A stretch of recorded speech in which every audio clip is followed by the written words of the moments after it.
we have a correspondent who, of course, have been with the team in Casablanca. She joins us, Onyinyechi Obaroh, to give us updates ahead of Thursday's game against Botswana, what the ladies are doing at the moment. Good afternoon to you, Onyinyechi Obaroh. Thank you very much for joining.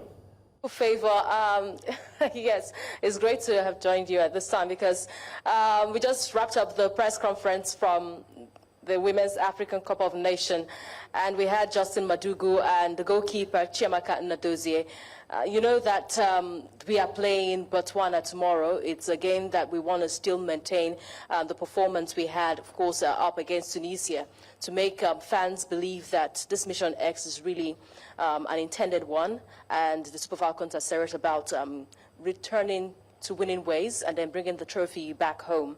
So at this time, we had Justin Madugu, who says he would take each game as they come. No too much celebration, no too much achievement won, but every game will be taken seriously. Remember that we had 3 goal scorers on the day, and the 3 goal scorers, they've promised, because I joined them with the training, of course, yesterday in the Wellness Center, and they promised that they will bring the same performance down to that game against Botswana. Even though Botswana lost against Algeria by just 1 goal margin, they are not underestimating that team. They are saying that they will bring all their prowess, and they will make sure that they dot the I's, cross the T's, correct every mistakes that were made in that game against Tunisia, because the Super Falcons could not play with cohesion for the first 45 minutes of the game. We saw a little bit of change and the substitute from Justin Madugu in the second half of the game. So they're promising that the game against Botswana would be a different ball game, and they'll be able to correct those mistakes made. All right, Onyinyechi, thank you very much. But I would like to ask again, I mean, you were at the training session on Tuesday evening. Are there injury worries? Are the players 100% fit? Are there players that did not have full training ahead of Thursday's game? All right, I can confirm to you that all players are 100% fit. Though we saw Asisat Oshoala limp off the pitch when she was substituted in that first game against Tunisia. But I had a conversation with her yesterday, and she says there's no cause for worry. She's fine and she's okay and fit to go all out again in that game against Botswana. You know for sure that Asisat Oshoala, the team is resting on Asisat Oshoala as the talisman for the day, being the 6th-time African Women Player of the Year. And there's a lot on her to deliver. She's saying she's not going to disappoint those who have so much belief in her, and she's on course with that Mission X for the Super Falcons of Nigeria. She's fit and ready to go. The players are fine. The spirits in the camp is high. You could see that bond from them. Even what you could see in that second half of the game against Tunisia, I could see it. I could perceive it in camp, because they were all in joyful mood. They were all in a very playful mood, and that's what teams want. They require, because when you can bond well, when you have team cohesion, of course the play will be better, and results will be very friendly, and will be something that we can write home about. So at this time, the players are fit and they are ready to go against Botswana. Onyinyechi, good afternoon to you. I mean, it's good to see you in Morocco. Good to know that you are settled right now. But I mean, behind you, I can't see any banners or whatnot. So can you give us an insight into what the atmosphere is like in Morocco? Do the people in Morocco know that WAFCON is going on?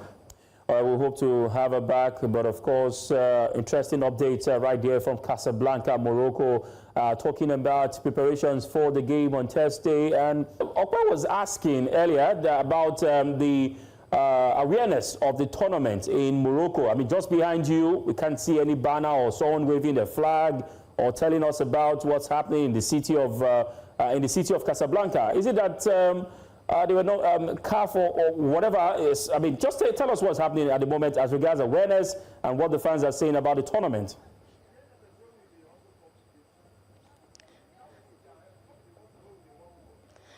Favor, at the moment, it's disappointing reports and reactions that I get here in Casablanca, Morocco, because driving all the way from the airports, I would begin with that.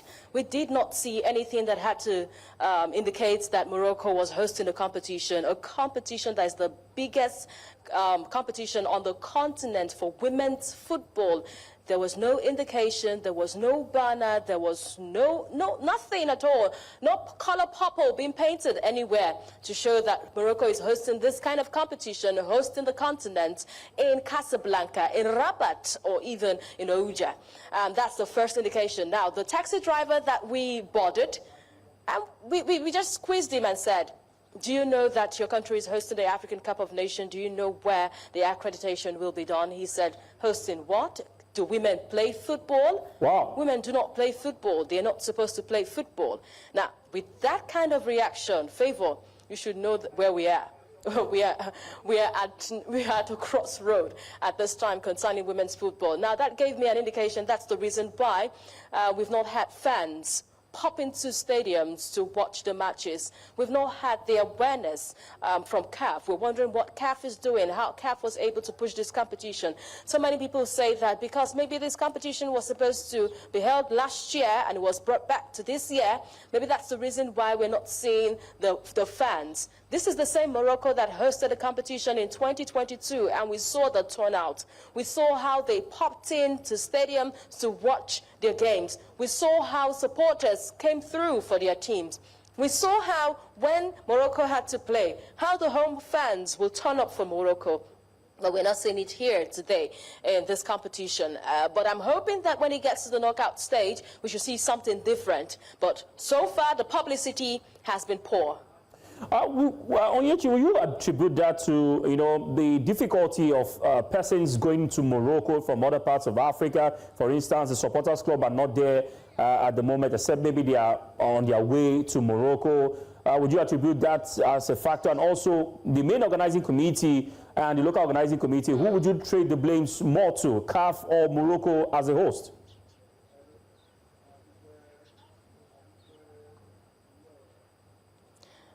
At the moment, it's going to be a mixed bag.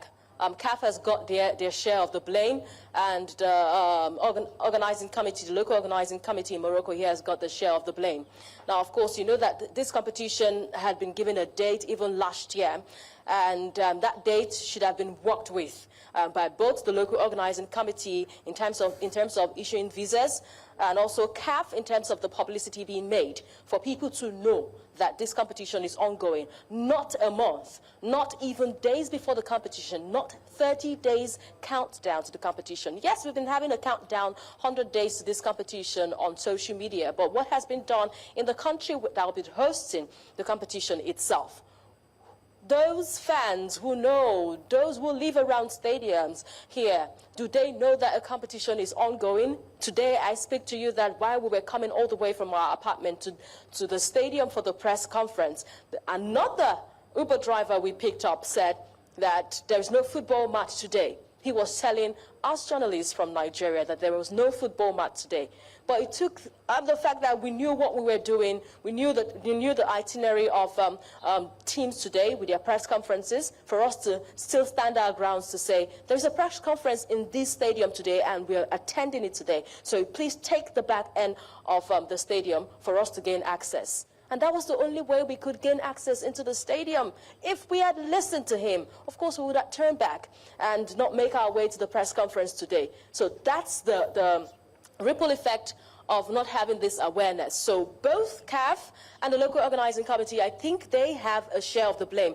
The Super Falcons of Nigeria, my cameraman will pan right now, just by my far left is a pitch. This is an AstroTurf pitch. This is a pitch where teams can train. Yes, I understand what artificial pitches can do to teams, but I tell you that Super Falcons of Nigeria are playing at the stadium behind me, just rightly behind me. But they are not training on this pitch by my far left Favor. They are training 1 hour, 30 minutes drive away in somewhere else, so on some other place, of course, I'm training there. And we're wondering what's really happening. How did the local organizing committee come up with this kind of calculation for the team to train that far? The Super Falcons of Nigeria, their hotel does not have a swimming pool. It does not have a gym. Now you see how things are going all right at the moment in the organization of this competition. So both CAF and the local organizing committee. I think they have a fair share of the blame.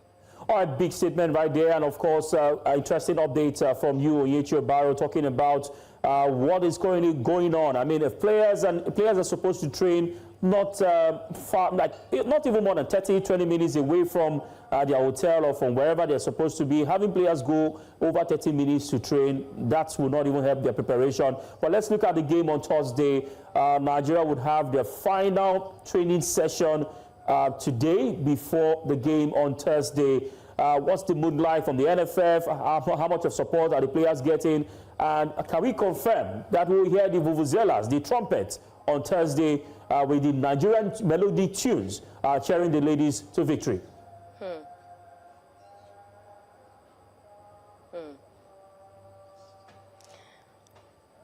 Favor, that's a tough ask. Whatever wish right now you have in mind is a tough ask because there are still some journalists who are still stranded, who have not gotten their visa on arrival, confirmation letter yet. And just Monday, when we retrieved 15 passports, I'm sure you attest to that, we retrieved 15 passports from the Moroccan embassy in Abuja. We brought it back to Lagos. Now, of course, some other journalists said they wanted to leave their passports in there, hopefully that they would have been hopeful, I beg your pardon, that they would have their passports stamped by the Moroccan embassy, even after those glitches. Now, today I can confirm to you that with all the waits that those journalists who had faith in the Moroccan embassy did wait, only one out of those left was stamped. Now you can see that we are in a fix when it comes to how the LOC, Morocco itself, they are reacting, the feedback we're getting from the organization of this competition.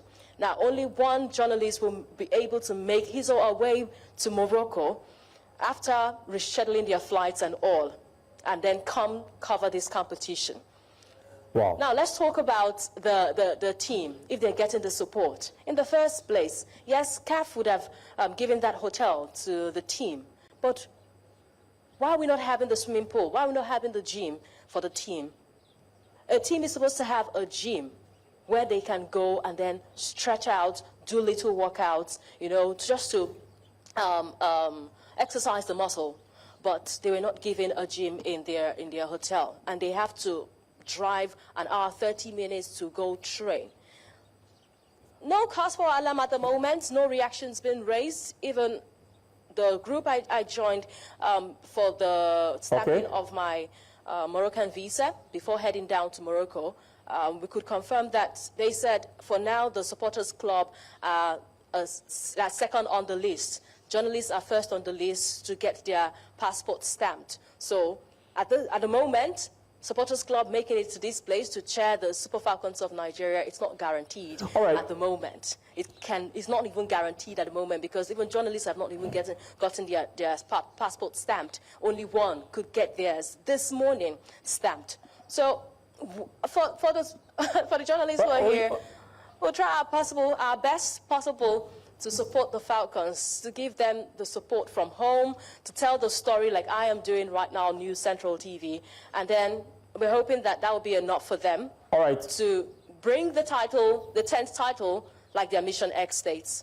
All right, Onyinyechi Obaroh, I must say a big thank you to you. And we keep in touch with you. I'm very sure that the next time you'll be on, I will get more updates coming out from Casablanca and, of course, ahead of tonight's game. I know you'll be also tracking that game in Rabat. So more exciting news coming out from you. But just stay safe and, of course, have a lovely, lovely coverage of the WAFCON.